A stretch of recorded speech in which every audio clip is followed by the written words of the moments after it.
Assalamualaikum warahmatullahi wabarakatuh. Alhamdulillah, alhamdulillahirabbil alamin. Wassalatu wassalamu ala asyrofil anbiya'i wal mursalin sayyidina wa nabiyyina Muhammadin sayyidil qasim wa ala alihi wa sahbihi ajma'in. Subhanaka la ilma lana illa ma 'allamtana innaka antal hakim.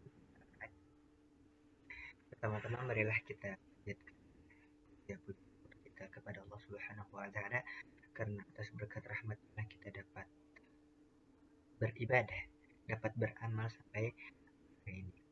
Dan tidak lupa juga salawat serta salam marilah kita curah limpahkan kepada junjungan kita yakni Habibana Nabi Muhammad sallallahu alaihi wasallam. Tidak lupa kepada keluarganya, kepada para sahabatnya, kepada tabi'in hingga sampai kepada kita selaku umatnya yang akan mendapatkan syafaatul uzma di yaumil akhir. Amin ya rabbal alamin. Baik, perkenalkan nama saya Fatah Adriska Pratama dari ya. Saya ingin menyampaikan reminder ya, pengingat kita tentang keadaan di bumi Palestina.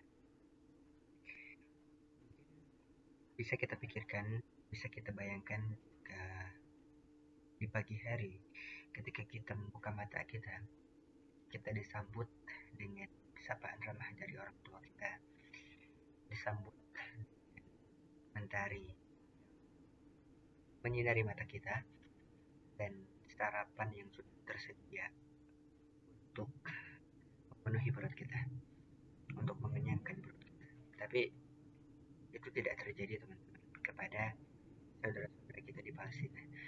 Itu yang mereka alami itu ketakutan, teror, kengerian, genosida, dan lain sebagainya. Jadi pagi hari yang harus mereka selayaknya nikmati itu nyatanya tidak bisa mereka rasakan karena genosida yang terjadi di bumi Palestina. Mungkin pada saat ini ya, kita itu cenderung acuh, cenderung tidak peduli, atau bahkan tidak ingin tahu keadaan saudara kita di Palestina karena rasanya sudah bosan ya mendengar berita yang itu saja. Tapi teman-teman, untuk kalian sebagai seorang muslim, tentunya kalian tahu bahwa Allah pernah bilang di Quran surat Al-Hujurat ayat 10 bahwa sesungguhnya seorang mukmin yang lain itu adalah saudara bagi kita. Jadi tidak pantas ketika kita tidak peduli kepada nasib-nasib orang-orang di Palestina, saudara-saudara kita di Palestina. Ya, mereka saudara kita gitu. Ketika mereka merasakan kesakitan, kita juga ikut merasakan sakit. Ketika mereka bersedih, ya kita selayaknya juga bersedih dengan keadaan yang mereka alami gitu ya. Itulah yang disebut sebagai saudara seiman. Nah, mungkin di balik ini semua teman-teman tentu bingung apa yang harus dilakukan. Mungkin tidak ada solusi yang bisa dihadirkan lebih banyak kecuali hal yang selalu kita lakukan gitu ya sampai saat ini, itu terus berdoa untuk saudara-saudara kita di Palestina, semoga mereka dikuatkan jiwa-jiwanya oleh Allah gitu ya, semoga mereka kuat menerima ujian ini, dan semoga semua apa yang telah terjadi kepada mereka itu Allah selesaikan, Allah merdekakan, Allah bebaskan. Dan tentunya di balik itu juga kita terus bersuara teman-teman di sosial media dan di khalayak umum gitu ya, beredukasi kepada saudara-saudara muslim kita yang lain supaya mereka juga tahu tentang keadaan Palestina, supaya mereka peduli tentang keadaan saudara-saudara kita di Palestina. Dan untuk itu juga kita jangan sungkan untuk menyisihkan sedikitnya harta kita untuk bisa mendonasikannya kepada saudara-saudara kita di Palestina. Meskipun ya sedikit bagi kita itu berarti bagi mereka. Jadi donasi sekecil apapun itu tetap berarti teman-teman, dan itu tetap dihitung pahalanya oleh Allah Subhanahu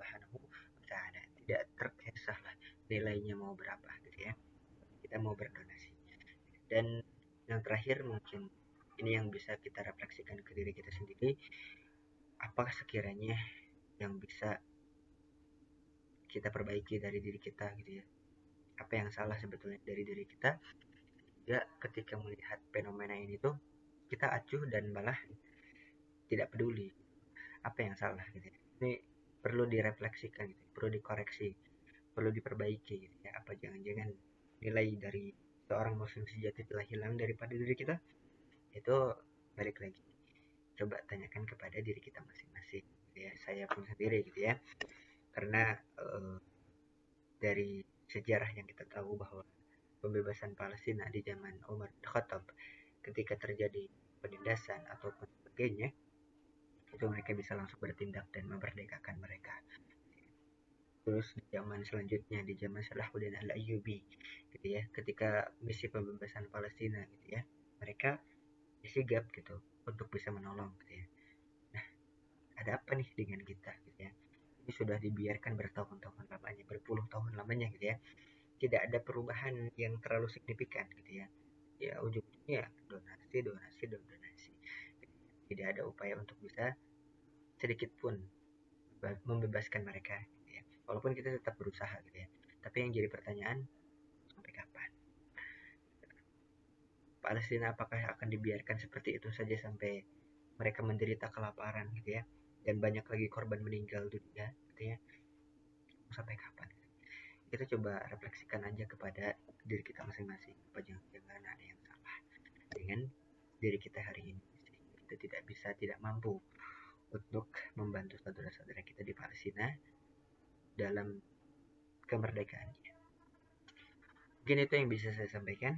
Wabillahi taufiq hidayah. Assalamualaikum warahmatullahi wabarakatuh.